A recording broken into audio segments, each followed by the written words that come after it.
Dear viewers, welcome to Almighty as One. Today let us look into how to protect ourselves from the traps laid by Shaitan, our open enemy, to deviate us from the right path and take us away from the remembrance of the Creator. Imam Ahmad reports that the Prophet ﷺ said that Iblis said, I swear by your honor, my Lord, that as long as your servants have souls in their bodies, I will continue to mislead them. Allah subhanahu wa ta'ala said, I will continue to forgive my servants as long as they seek my forgiveness. Ya Allah. I will continue to forgive my servants as long as they seek my forgiveness. The cure for losing hope in Allah is to constantly seek forgiveness from Allah and to remember the mercy of Allah and to seek knowledge.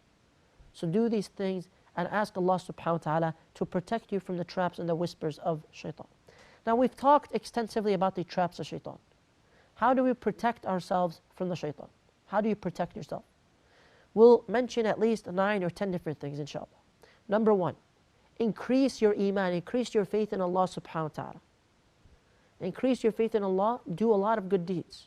Fear Allah subhanahu wa ta'ala when you're alone. Fear Allah when you're alone. Be sincere to Allah when you're only with Allah. And Allah will protect you. Allah will take care of you. When you're alone, or rather you think you're alone, take care of your relationship with Allah. Don't make Allah subhanahu wa ta'ala the least of important of people who are watching you. For example, if you're doing something haram, and somebody comes in and you stop doing it because of that person, you've committed a type of minor shirk because you're afraid of that person, but you're not afraid that Allah is watching you. So have a good relationship with Allah when you're alone. Number 2, seek refuge in Allah from the shaitan all the time. A'udhu billahi minash shaitanir rajim. And there are different variations of this. There's a variation, A'udhu billahi as-sami'il alim minash shaitanir rajim. There's another variation, A'udhu billahi minash shaitanir rajim min nafkhihi wa nafthihi wa hamzih. So there are different variations that you can use throughout the day and the night. Number 3, recite the last 2 surah of the Quran frequently. Surah Al-Falaq and Surah Al-Nas. Always recite these surah. If anything, you should be reciting the last 3 quls, Qul huwallahu ahad, Qul a'udhu bi rabbil falaq, Qul a'udhu bi rabbin nas.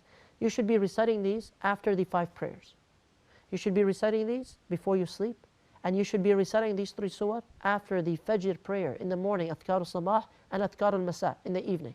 3 times in the morning, 3 times in the evening, and once after the other prayers. When you recite these 3 surah, Allah subhanahu wa ta'ala will protect you. If you say them in the morning, He'll protect you until the evening. You recite them in the evening, He'll protect you until the morning. قُلْ هُوَ اللَّهُ أَحَدٌ قُلْ أَعُوذُ بِرَبِّ الْفَلَقِ قُلْ أَعُوذُ بِرَبِّ النَّاسِ.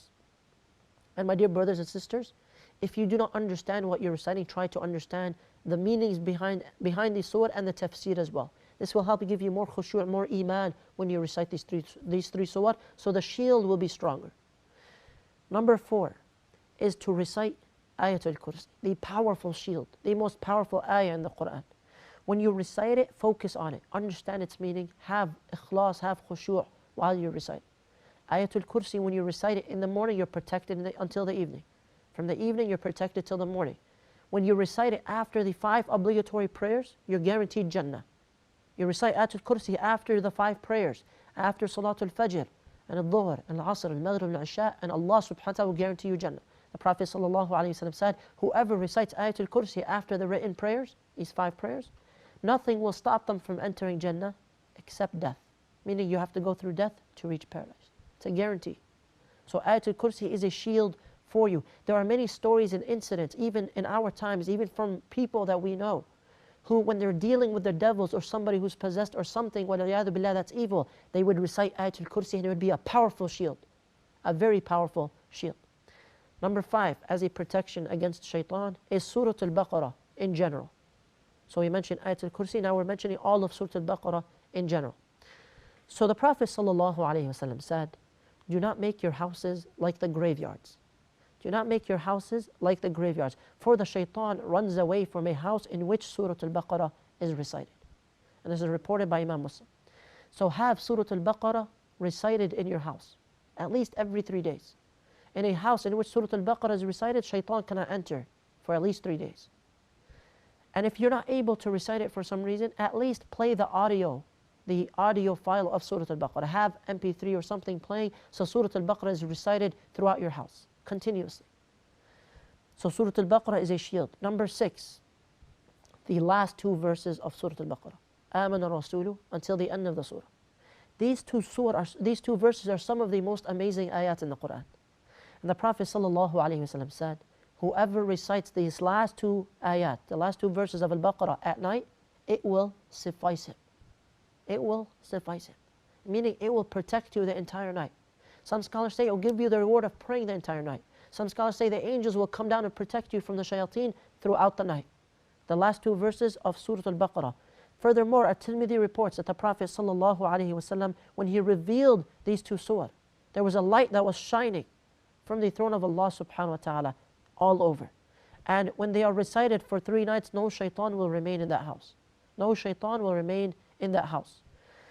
Furthermore, something very interesting to add about these two, not the surah, but these two verses of Surah Al-Baqarah, is that some scholars believe that because they were revealed to the Prophet ﷺ during the Isra wal Mi'raj, that these two verses were revealed directly from Allah subhanahu wa ta'ala to Rasulullah ﷺ. And that means that Jibreel alayhi salam did not convey these two verses himself, but rather it was a direct transmission. So these two verses were directly revealed to Rasulullah ﷺ, and no other verses were like that. So that means these two verses have status and merit and benefit. So recite and memorize these two verses and recite them often. And it's good to remind the people in your life, your family, your friends, the people around you, the people in your home, before you sleep, remind them, don't forget to recite the last two verses of Surah Al-Baqarah. It's a beautiful reminder that will benefit people. Number 7, as a protection from shaitan, is the general recitation of the Quran. The Prophet ﷺ used to say, Abu Hurairah radiallahu anhu used to say, indeed the house becomes spacious for the inhabitants, and the angels visit it, and the shayateen abandon it. And its goodness is increased if the Quran is recited in it. So everything good that comes to your house is because the Quran is recited in it. And then he said, indeed the house becomes narrow, and it's restricted upon its inhabitants in wealth and blessings. And the angels abandon it, and the shayateen visit it, and its goodness is decreased if the Quran is not recited in it. So recite the Quran in your house. Make it a frequent thing. Number 8, as a shield against shaitan, is non-time specific dua. So dua that you can make at any moment, dua for protection. So you can make dua, oh Allah, protect me against the shaitan. Oh Allah, give me any kind of shield or fortress against shaitan. And this is something that will benefit you at all times.